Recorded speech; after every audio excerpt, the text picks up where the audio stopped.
ಅವರು ಇಮೇಲ್ ಮಾಡಿದ್ರು ನಿಮ್ಮ ಕ್ಲಾಸಿಗೆ ಬರ್ಬೇಕಂತ. ಅಚ್ಚಾ ಅಚ್ಚಾ, ಸರಿ ಸರಿ.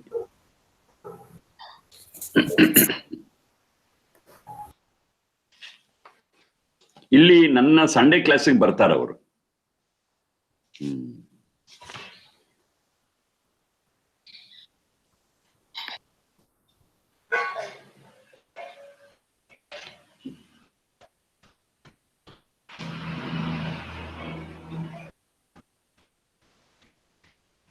Imam no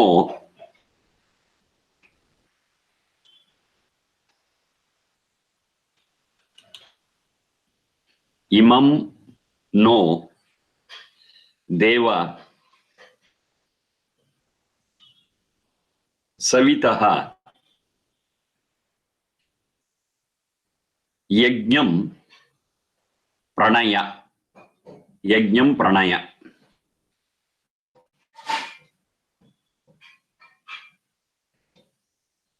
Imam no Deva Savitar Yajnam Pranaya.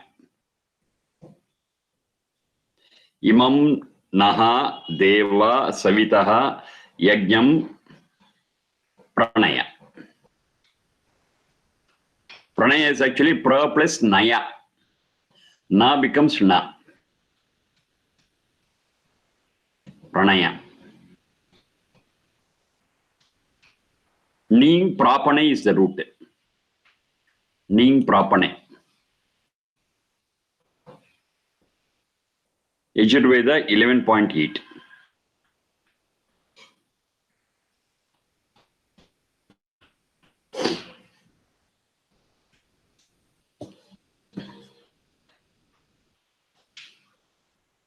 Ning prapane, to take us towards our goal. Pra means in the best way possible.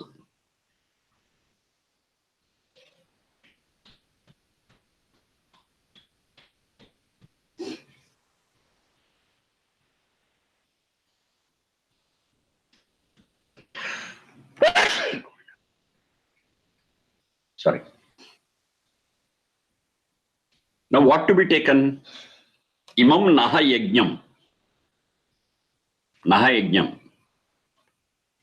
This yajna of ours. Let this yajna of ours be pushed ahead, be taken towards a goal. And the prayer is with Deva Savita. O Deva, O Savita.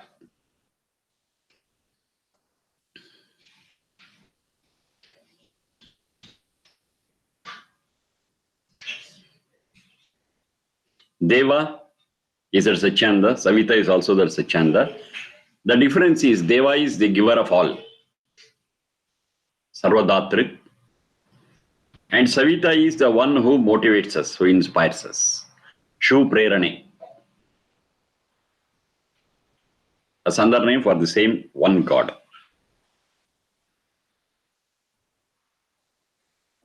So it's a prayer with God. Let our yajna, let this yajna of ours be carried forward, improvised, taken ahead.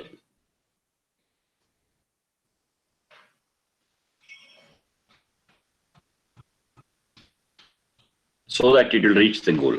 Pranaya. It's a very simple prayer. Yajna is the guideline for a human life. Yajna is the best deeds of ours. All deeds, if we do it in the best way, that amounts to yajna. Including, of course, invoking fire on the altar and offering.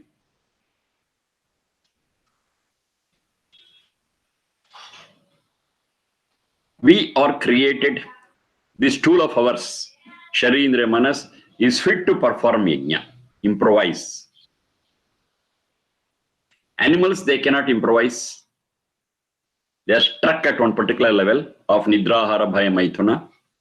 No machine can improvise on its own. Someone has to program it, plan it, fix it, manufacture it. But this is the only instrument which can think and analyze and improve itself. That's a human structure. So we can call it as by learning. Learning is a word. Learning is possible for human beings automatically. More experienced we are, more knowledgeable we are, the way we can do things will get improvised. We can learn, we can understand, we can analyze, we can think, we can foresee. But this is not possible for an animal or a machine. So when this is possible, our yajna, our doing things should get improvised. We should learn and improvise it again and again and again. Let it happen. And what's the result? What's the benefit? What's the goal? Where will be taken if you follow it? Yes, the soul will be stronger. The soul will be purer. That's ultimate always. Maybe directly, maybe through several steps, indirectly. Ultimate result, what we are getting by performing yajna and learning and improvising it, is strength and purity of the soul.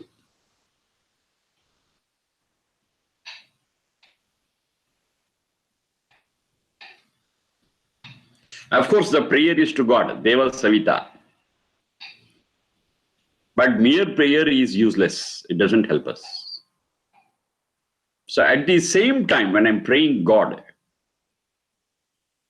to take forward my yajna, I take a sankalpa saying that, yes, I shall see that my yajna is taken forward. I shall work for it. This I've been telling for several examples. Nothing will happen automatically. Nothing will happen automatically. It is we who have to push the cart. Of course, the strength will be given by God. That's a different issue. Another problem is when we are trying to take forward this yajna, it's not a smooth road. Sometimes it will be smooth, of course, but sometimes there will be a lot of distractions, a lot of hurdles, a lot of obstacles, a lot of problems. So we need that strength, physical as well as mental as well as spiritual. We need that strength to overcome it and pursue it. And that's what we are asking here. Let ours be, our yajna be taken forward, irrespective of any problem, any difficulty, anything. We ask you for inspiration, we ask you for your motivation, your prompting, and we shall take it and take it ahead. Take it forward.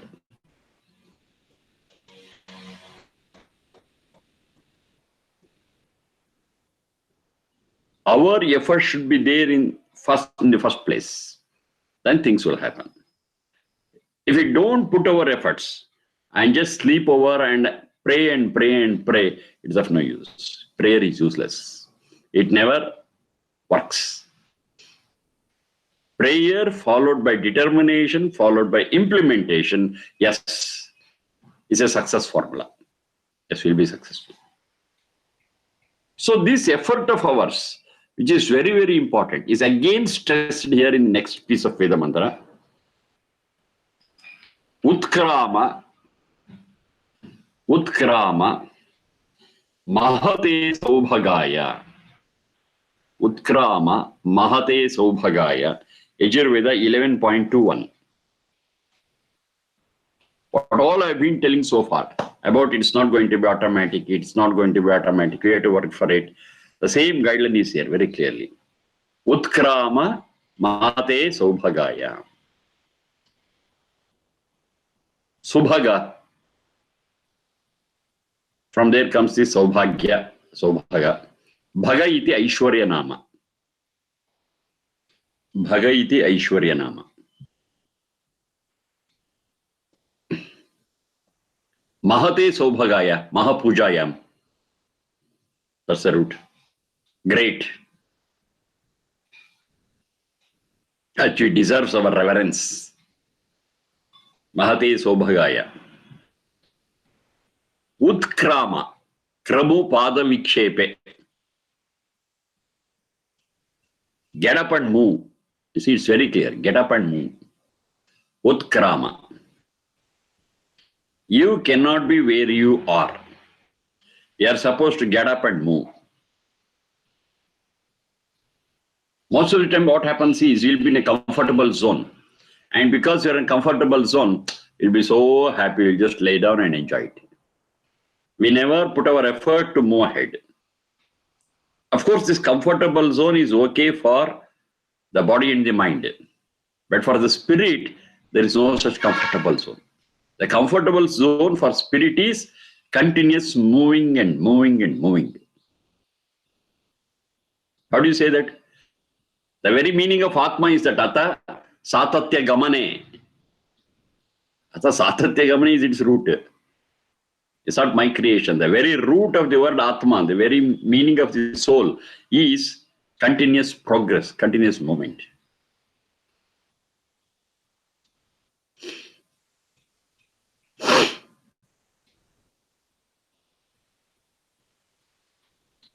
That is, we cannot get ourselves stagnated in the spiritual sense.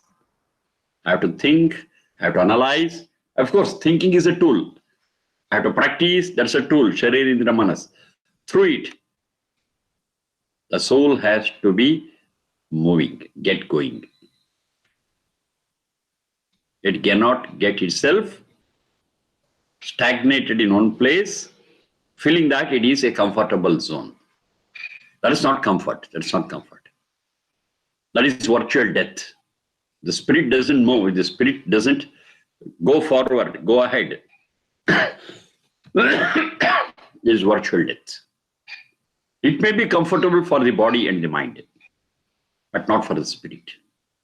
The very purpose of this human structure is to make the soul move, to take the soul ahead. Utkrama. Utkrama mahate sobhagaya. Now this movement is not useless. This movement is not worthless. It will finally result in great wealth. Great wealth. Now even this wealth need not be in the form of money, gold, land, physical things. No. That also could be there. But that's not the goal. The real wealth for us is that bliss and peace. That's invaluable. At peace and bliss, what we are searching for ultimately, say a person is given all the physical wealth, is given all the facilities, everything. Still the person will not be definitely peaceful. He says, okay, I have got everything, but still I'm searching for something, it's not here. That's how a person feels. The real search of ours is for peace and bliss. That's innate in us. When I say us, it means the soul. That's innate in the soul. Any amount of physical and mundane wealth will never give us the satisfaction. Temporary satisfaction it may give, that's right. But the temporary satisfaction is not sufficient for us. We still will be searching for something else. This is not that. This is not that. I'm searching for something. I'm not able to get it. And that something is this peace and bliss. If I'm peaceful, if I'm blissful, yes, the shortcomings, the shortages in the mundane life will never affect me, will never disturb me. Because I'm peaceful and blissful. With one meal, I can sleep over very happily. If the peace or bliss is not in me, if I'm not able to experience it, even with lot of food, even with lot of facilities, even with a lot of comforts, internally I'll be disturbed. Externally, yes, everything is there. But internally I'll be disturbed. That calming down of the internal disturbance is the purpose of human life. And how do you do it? By experiencing peace and bliss. How do you do it? Yes, the soul has to be progressive. The soul has to be moving towards it.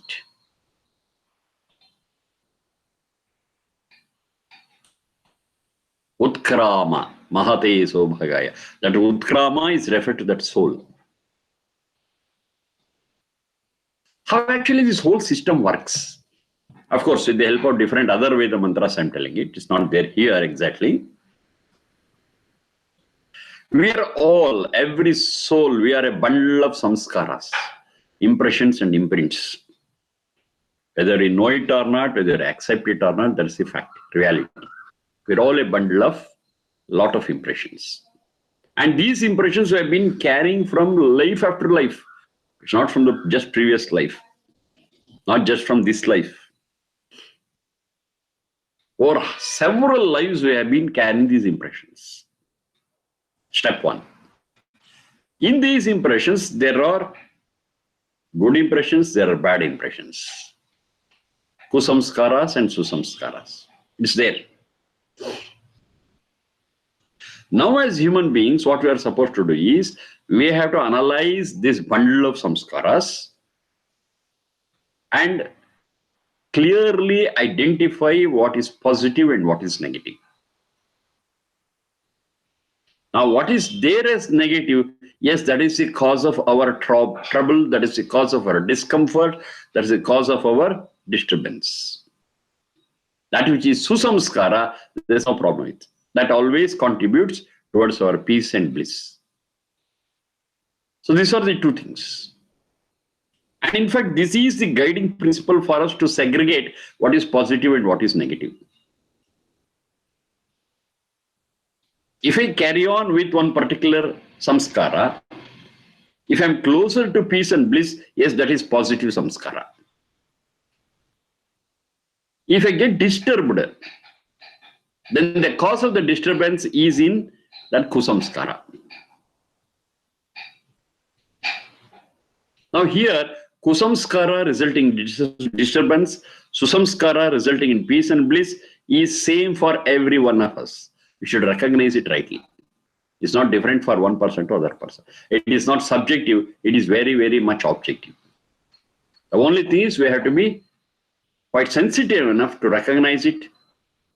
We should be alert enough to recognize it. And this alertness and being sensitive once again is dependent on the samskara. It's a closer chain. It's a closer chain. Somewhere we have to apply our mind, we have to apply our decision and do it. If good samskaras are there, yes, this we can do a bit easily, a bit comparatively effortlessly. But if these samskaras are not helpful, still we can work out with whatever good samskara we have got and do this maybe with little effort, and it may take little time, doesn't matter. But it's possible. It's possible. Every one of us, we can do it. More the susamskara, easier. Less the susamskara, still we can do it. We can take the help of that, whatever little we have got. And every one of us, we do have positive samskaras, definitely. We have to depend upon them, we have to rely upon them and do it. And once we start doing it, yes, its effect will increase. Its effect will increase and susamskara will grow and kusamskara can be handled very easily. This is a process. How fast and well we do it, it depends upon our seriousness. More serious we are, the results are fast. More casual we are, it takes its own time. But ultimately, what is it? It is our effort that works. Nothing happens automatically, it's our effort. Utkrama, you have to get up and move. Udyanam, another word is there for that in other Veda mantras. Udyanam, Uts to get up and Yana to move. Get up and move.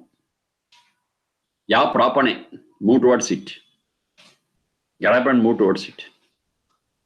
Kramo pado, that's also moving. Get up and move. Don't stay where you are. You have to get up and move. That movement is your very nature. If you don't move and stay in one place and get stagnated, that is not your nature. Of course, that's the nature of Jada. That is Jada Sharira and Manas. That's okay. But not yours. You are not Jada, you are Chetana. Soul is Chetana, soul is not Jada. Now, that's what exactly happens. Because there is an association between, because it's united with Jada Sharira and Manas. Sometimes the Jada Sharira Manas will pull down the soul to become Jada, to become inert, to become inactive, lethargic. But we have to overcome it. This Jada is a tool. I am the master of it. I cannot get influenced by that. I cannot be bogged down by it and become lethargic. No. My journey is somewhere else. I cannot sit in one place. I have to move and move and move. Of course, this is the vehicle, medium, what is given to me. There is a Sharir Indriya, Manas. Excellent, I have to use it. It is my slave. I am the master of it. This is what I understand. That's the relationship between Jada and Chetana. Chetana is always superior. To make Chetana more and more active, we have to take help from not Jada. Of course, Jada is a tool, but we have to take the inspiration from a greater Chetana, Parama Chetana. What is that Parama Chetana? Satchidananda. That's a greater Chetana, Vishwa Chetana. So we surrender to the Vishwa Chetana, take guidance from that, which is omniscient, omnipresent, omnipotent.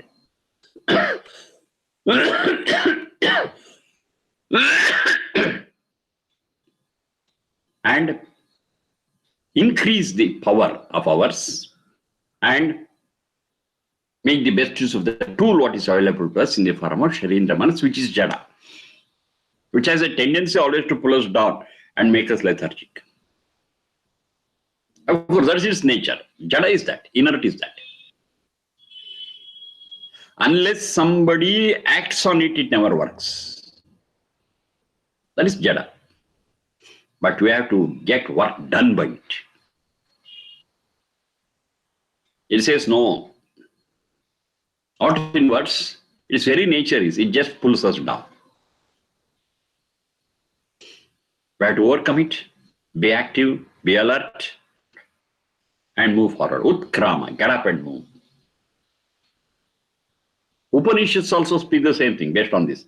Uttisthata, Uttisthata, Uttishtha, Prapyavara Nibodhata. Don't stop, don't rest unless you reach your goal. Uttishtha, get up. Get up and stand. In several Veda mantras also the same word is Uttisthata, Pratarata Sakhayaha. This we have seen. Get up and swim across. It's not in word. Unless you swim, unless you decide to swim, the waters will not take you to the other side. You have to swim. Uttishtata, get up, get up. Be motivated, be spirited, move ahead. Finally, what is the result? Things will not happen automatically unless we work over it. That's all. That's the ultimate thing. Utkrama, Mahate Sobhagaya. But please note that this effort of yours will not go a waste. Will not go a waste. You will get the best results. Mahate Sobhagaya. What is that best result? Peace and bliss, which you can never get anywhere. Anywhere in the world it is not available. It is in you. You have to get it out. You can search externally anywhere. There is no peace, there is no bliss. It is an internal phenomena. Peace and bliss is an internal phenomena. And it is to be experienced by the soul. After its long effort, long working, long perseverance. Unless it does it, it cannot experience peace and bliss. And that's the end of it. You never get it outside. You cannot buy it. You cannot hire it. You cannot lease it. No, it's not possible. It is an internal phenomenon. So what is to be done? Get up and move. Utkrama, get up and move. That's the only way out. Find out where you are. What is your present level? Mark it. From that mark, you day after day, compare whether you have moved ahead, whether you are there only, or unfortunately you are lagging behind. You go back.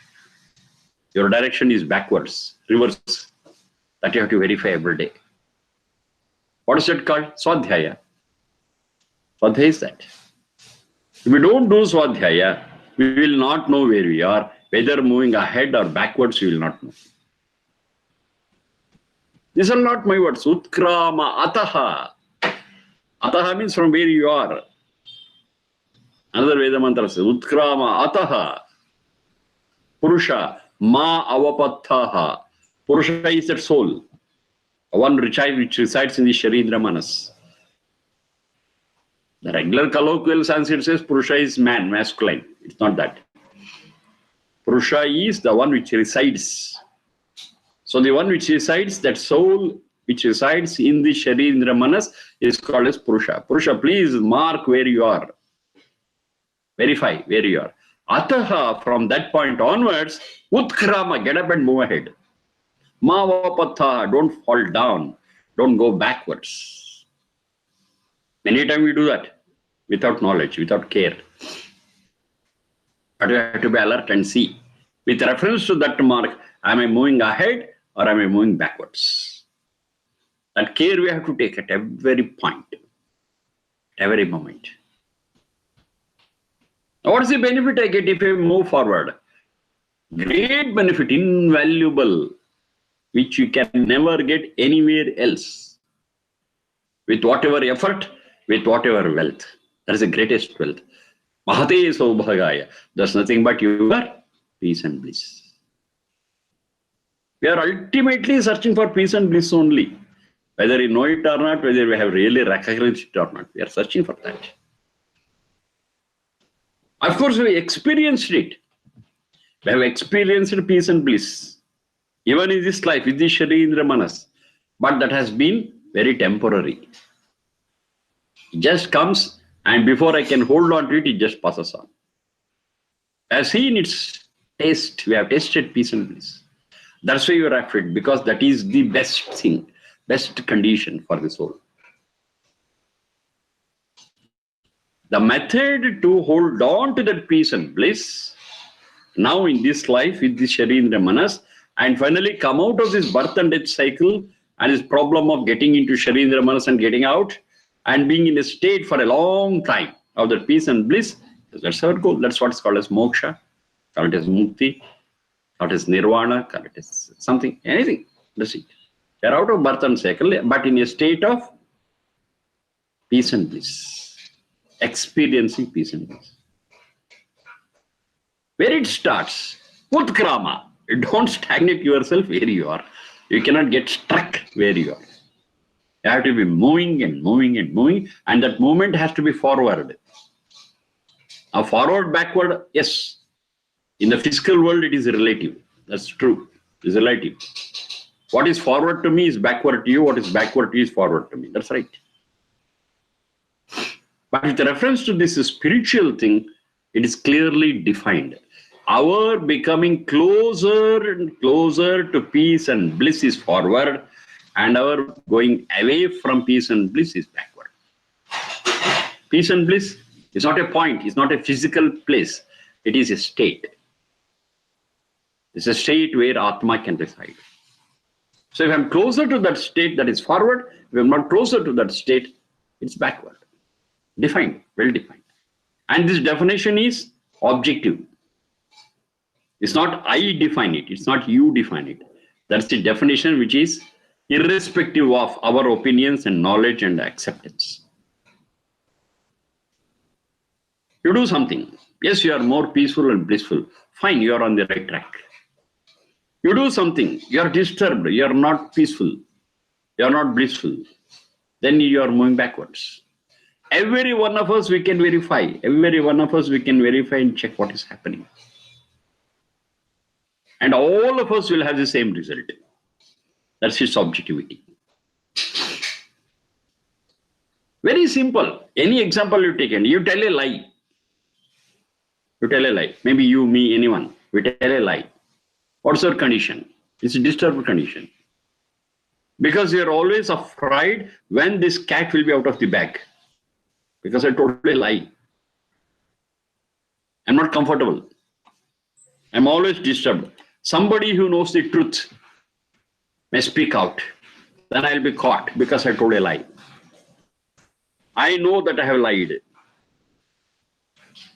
So I'm always under tension when it will be out. Tell the truth. That is the end of it. You are clear. No tension. You're always comfortable. Because I told the truth. What was there I have told? I have nothing to hide. When I got nothing to hide, there's no question of getting caught also. I myself have spoken the truth. If somebody else finds out, they have to find the same thing what I have spoken already. I'm not in trouble. See, it gives a wonderful mental condition of peace.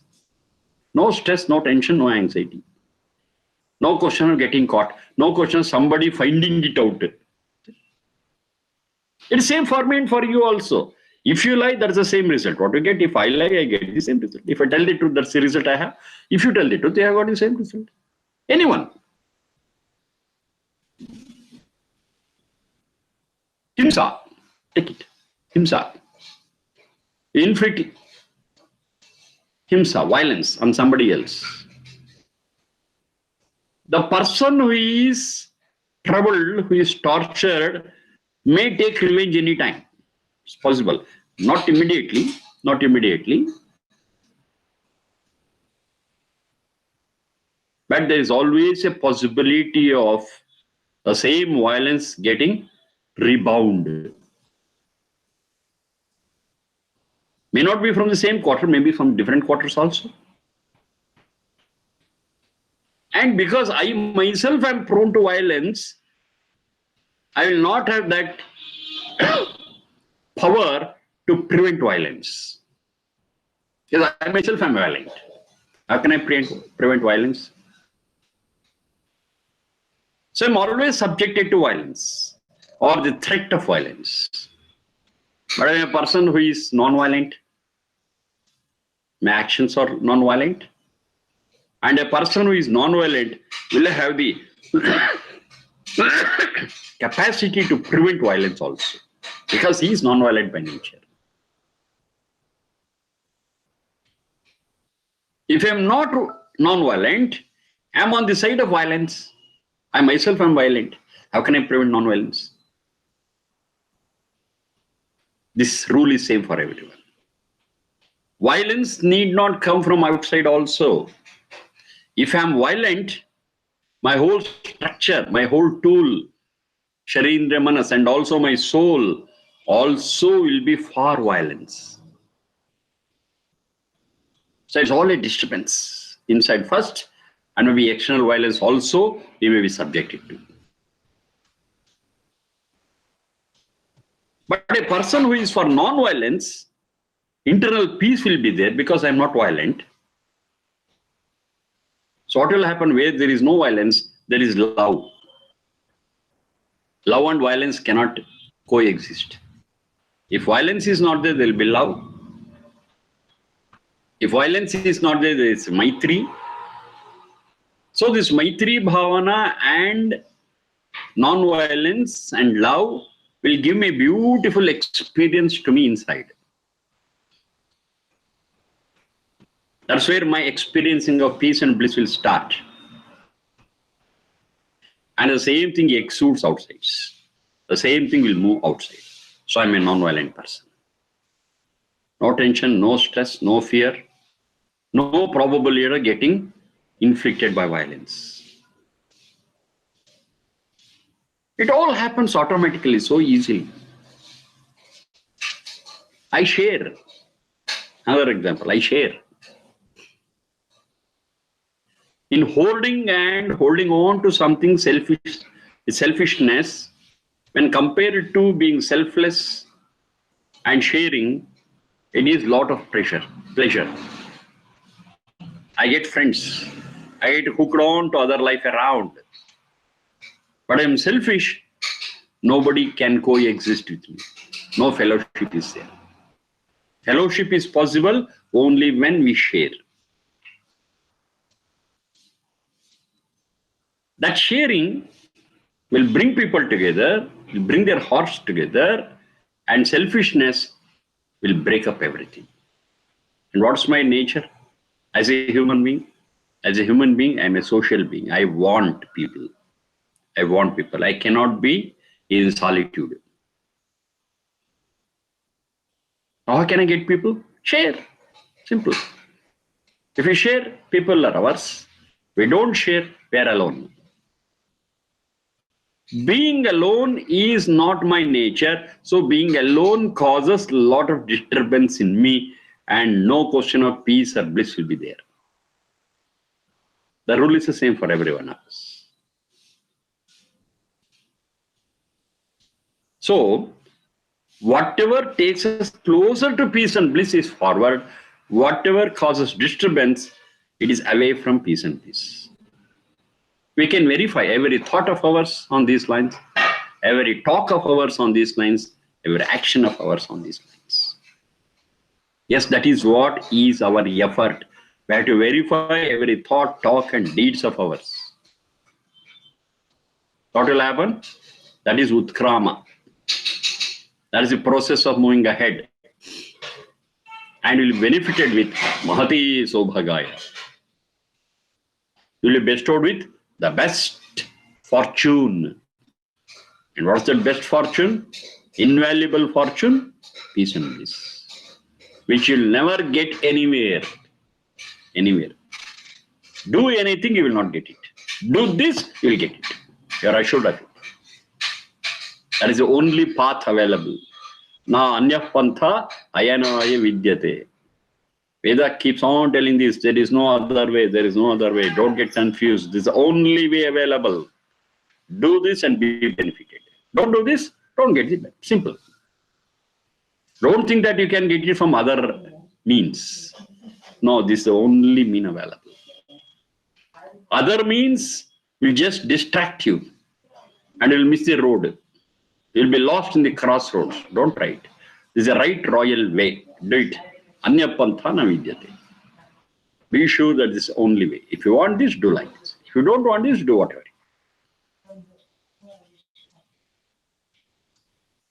Mahate Sobhagaya, for his great wealth, for his greatest wealth. That is our ultimate search. Every one of us, we are searching for it. The only thing is you are unable to understand its nature clearly. We say this physical comfort is the highest peace and bliss. That's a mistake. That's a mistake. You say you become most powerful in the world, you get peace and bliss. You become very rich in terms of physical possessions. That is where you get peace and bliss. We are all mistaken. We are all mistaken. Most of the time, we are searching for this peace and bliss externally. That's our problem. Real peace and bliss is in cooperation, in friendship, in sharing, in living together, in loving every other creature. And that is real Utkrama. That is moving ahead. Once we recognize it finally, when we recognize it well and implement it, yes, we are closer to peace and bliss. Do a good deed, you are there. Once again, how do you define good? Closer to peace and bliss. That it takes you. Yes, that is good. One that causes disturbance for you internally and externally and others around you, that's bad. Very simple. Definitions are very simple. The only thing is that you implement it rightly. And we should always observe that these definitions are objective in nature, not subjective. I feel this is good. You feel this is good. No, nothing like that. That which disturbs you internally and externally, that is bad. That which gives you peace and bliss internally and externally, yes, that is your good. It's the same for all. It's the same definition for every one of us. When say disturbance or calm, yes, that we have to decide. We have to decide rightly. If your decision and observation is right, we are on the right track. If we mistake and confuse and take a wrong decision, we will know it. We will know it.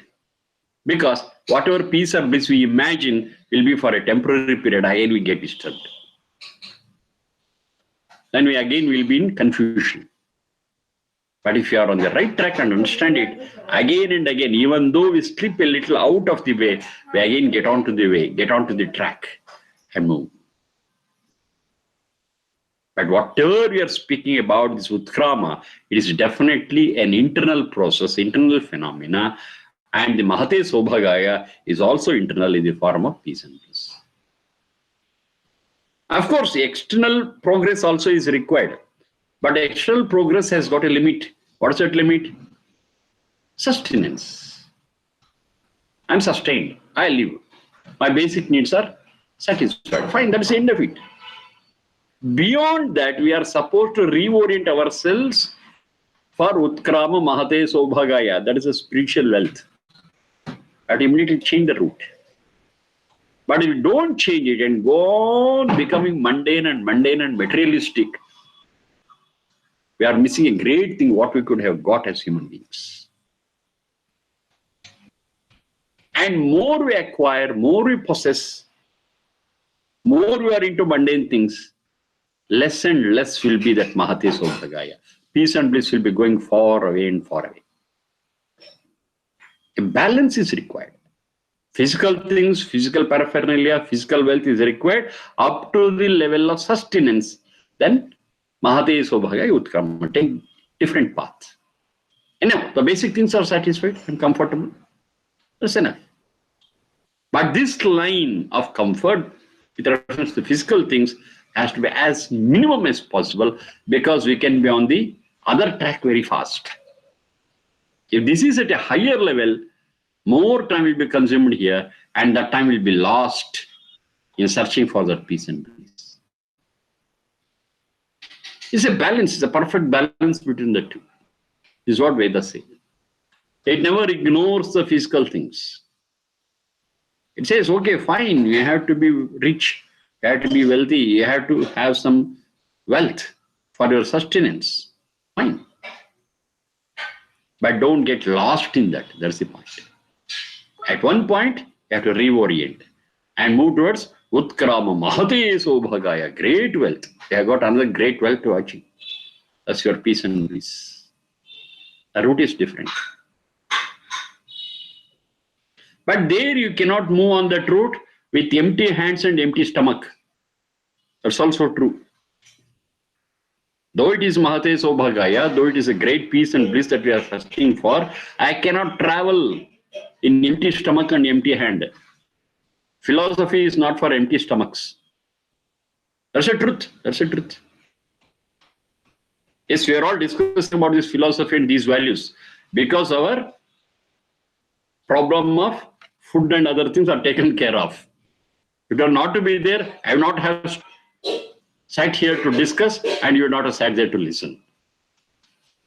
It's not for empty stomachs. Definitely not.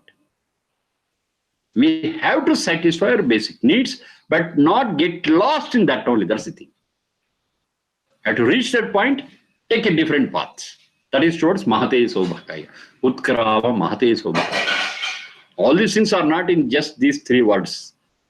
Keeping in mind different other Veda mantras, I just expanded these three words into that. Utkrama Mahate Sobhagaya. And might have observed by this time that Sudhakara Mahate Sobhagaya is not just for chanting. It's for practice in our day-to-day life in every step. Not only this, almost every mantra what we have studied, they are all for real practice and application. Not for chanting. Not for blind chanting even without knowing the meaning of it.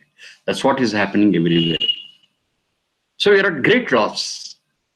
Even though it's a small piece of Veda mantra, doesn't matter. Know the meaning of it, know the depth of it. You'll have great benefits. That great benefit is Mahate Sobhagaya. Mahate Sobhagaya, great benefit. Work for it. Understand, practice. If everyone does it, that's an excellent thing. You're not against it.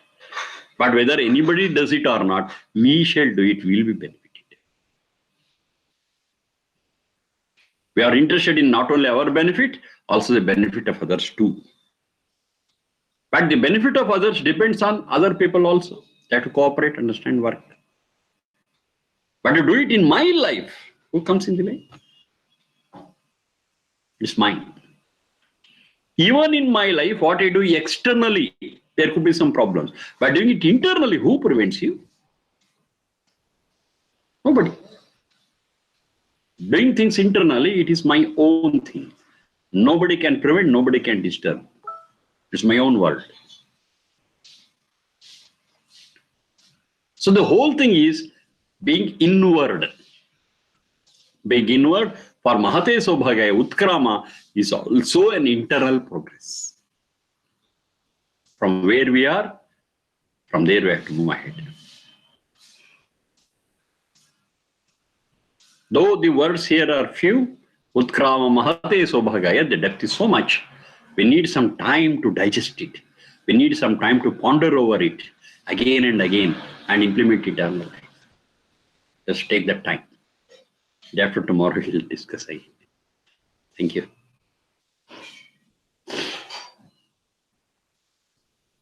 Varun.